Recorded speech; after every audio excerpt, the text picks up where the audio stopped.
Meanwhile, some breaking news just moments ago here in Hollywood. The WGA has voted to unanimously recommend that agreement that has been reached. The strike will end tonight at 12:01 a.m. And NBC News correspondent David Noriega joins us now. David, this deal was voted on and approved literally in the last few minutes. But the way that I understand it, is this approved by the executives, by like those that were negotiating, or is this what's going out to all the writers in Hollywood right now to look over? This has been approved by the union leadership. It now has to go to union membership. That's 11,500 members of the WGA who have to approve this deal.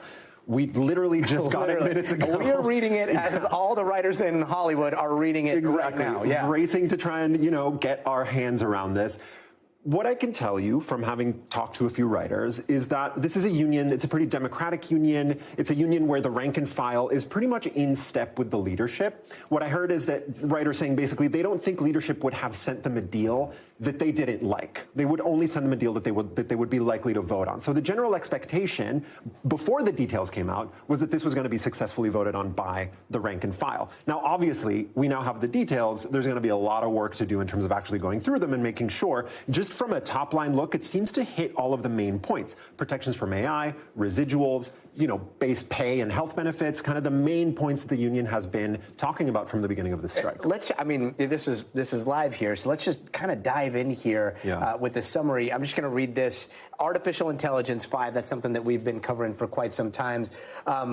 Apparently, AI can't write or rewrite literary material, and AI-generated material will not be considered source material under the NBA, meaning that AI-generated material can't be used to undermine a writer's credit or separated rights. But it looks like right here, a writer can choose to use AI when performing writing services if the company consents and provided that the writer follows, the company policies.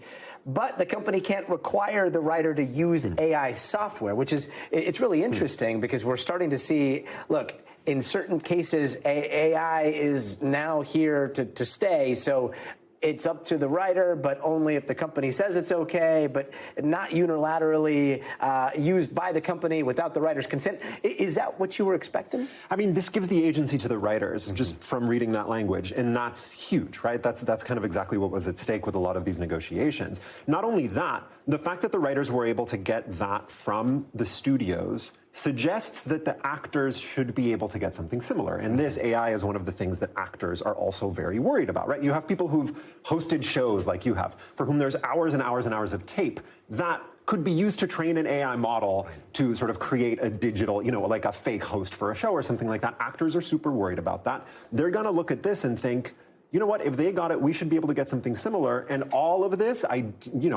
ideally from the perspective of the industry, should be wrapped up in pretty short order.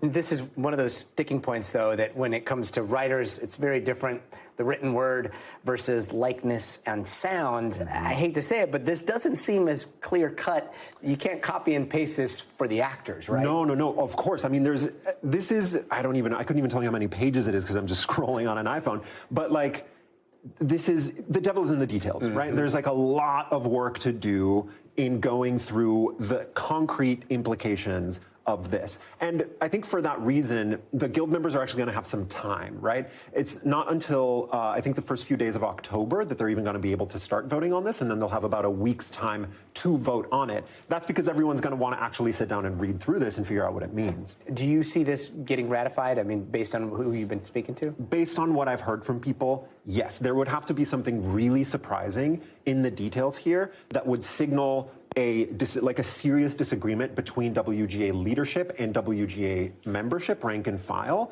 which is not out of the question, right? That would be a big curveball in this story in the coming days. But based on kind of how this union operates and how it's operated very much in lockstep, sort of very cohesively throughout the course of this, again, 5-month-long strike, I think probably, if I were a betting man, I would say this will get ratified in October. David Noriega, thank you so much. I know we interrupted your reading of this to rush into the studio and give us some of the details. This just came out. But like you said, the devil is in the details, and so we'll keep going through the details. David, thanks so much. Thank you.